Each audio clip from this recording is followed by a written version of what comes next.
প্রথমে শিরোনাম, তারপরে বিস্তারিত। মমতার জন্মদিনে কেক কাটলেন কাজল।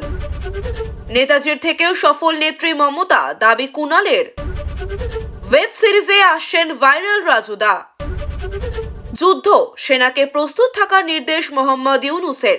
তবে কি এবার ভারত বাংলাদেশ যুদ্ধ শুরু? পুরীর মন্দিরের উপর আধ ঘন্টা ধরে চক্কর রহস্যময় ড্রোনের। অভিষেকের নামে তোলাবাজি, 8ই জানুয়ারি হাজিরা বিজেপি এমএলএর। কুণালকে তীব্র আক্রমণ সুকান্তর।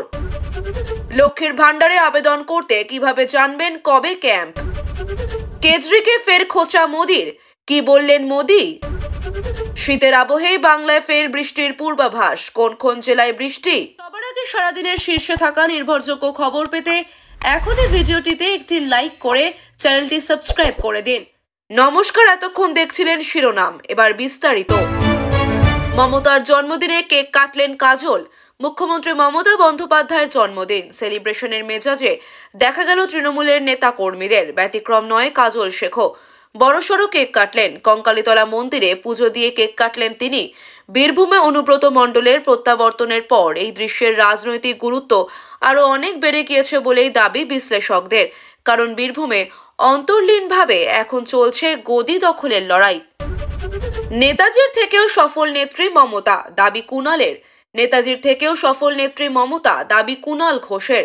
তিনি বলেন, মানুষ মমতা বন্দ্যোপাধ্যায়কে মর্যাদা দিয়েছেন। তিনি নতুন দল প্রতিষ্ঠা করে লড়াই করেছেন। মানুষ স্বীকৃতি দিয়েছে। অপ্রিয় সত্যি এই যে নেতাজি সুভাষচন্দ্র বসুও কিন্তু আলাদা দল নিয়ে দলীয় রাজনীতিতে সফল হতে পারেননি। তিনি একজন ঐতিহাসিক বিপ্লবী, কিন্তু সংসদীয় রাজনীতিতে দল করে ব্যর্থ হয়েছেন। সেই জায়গায় দাঁড়িয়ে মমতা বন্দ্যোপাধ্যায় একমাত্র সফল। ওয়েব সিরিজে আসছেন ভাইরাল রাজুদা। ফুড ব্লগারদের হাত ধরে জনপ্রিয় হয়েছে রাজুদা এবং তার বিখ্যাত পকেট পরোটা। রাজুদা ফেসবুক পেজ থেকে পোস্ট করা একটি ভিডিওতে জানান, তিনি এবার নতুন এক অবতারে ধরা দেবেন। ভিডিওতে তিনি বলেন, আজকে আমি কোথাও ইনভাইটেড আছি, সেটা হলো ওয়েব সিরিজের জন্য। খুব তাড়াতাড়ি হইচইতে এটা দেখতে পারবেন। যদিও তিনি স্পষ্ট করেননি ওয়েব সিরিজটি কি আর তার গল্পই বাকি। যুদ্ধ, সেনাকে প্রস্তুত থাকার নির্দেশ মোহাম্মদ ইউনূসের। তবে কি এবার ভারত বাংলাদেশ যুদ্ধ শুরু? সামরিক মহড়া থেকে যুদ্ধ জিগির তুললেন বাংলাদেশের অন্তর্বর্তী সরকারের প্রধান মোহাম্মদ ইউনূস। তিনি বলেন, যদিও এটা বাস্তব নয়, যুদ্ধের মহড়া মাত্র, তবে মহড়া থেকেই বাস্তবের প্রস্তুতি নিতে হবে, যাতে বাস্তবের যুদ্ধে আমরা যুদ্ধে বিজয়ী হতে পারি। সেনাবাহিনীকে প্রস্তুত থাকতে হবে, যাতে যে কোনো সময় যুদ্ধে ঝাঁপিয়ে পড়তে পারে। এদিন মুক্তিযুদ্ধের ইতিহাস ভুলে এভাবেই যুদ্ধের জিগির তুলতে দেখা গেল। পুরীর মন্দিরের উপর আধ ঘন্টা ধরে চক্কর রহস্যময় ড্রোনের।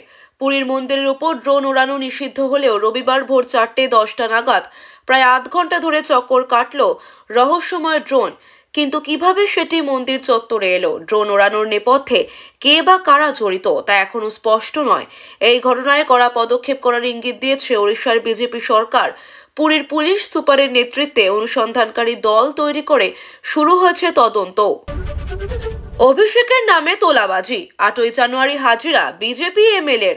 8ই জানুয়ারি বিজেপি বিধায়ক নিখিল রঞ্জন দেকে হাজিরা দিতে হবে শেক্সপিয়ার সরণি থানায়।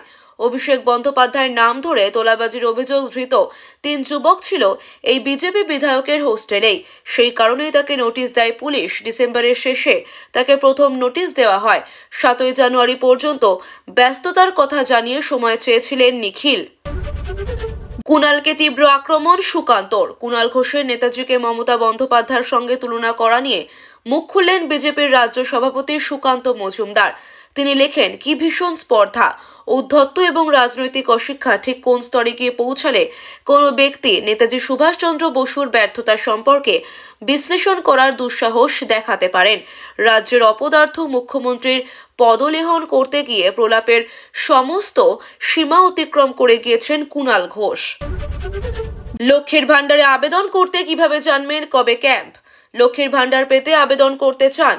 দুয়ারে সরকার ক্যাম্পে গেলেই পাবেন ফর্ম, কিন্তু আপনার এলাকায় কবে ক্যাম্প জানবেন কিভাবে? বাড়ি বসেই জানতে পারবেন কবে থেকে আপনার এলাকায় দুয়ারে সরকার ক্যাম্প হবে। এর জন্য সরকারি ওয়েবসাইটে ভিজিট করতে হবে। তারপর ফাইন্ড ইওর ক্যাম্প অপশনে ক্লিক করতে হবে। তাহলেই জেনে যাবেন আপনার এলাকায় কবে হবে ক্যাম্প। নির্দিষ্ট ডকুমেন্টস সঙ্গে নিতে ভুলবেন না।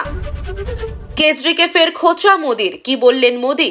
অরবিন্দ কেজরিওয়ালের আমলে 33 কোটি 66 লক্ষ টাকা খরচ করে দিল্লির মুখ্যমন্ত্রীর বাসভবন সংস্কার করা হয়।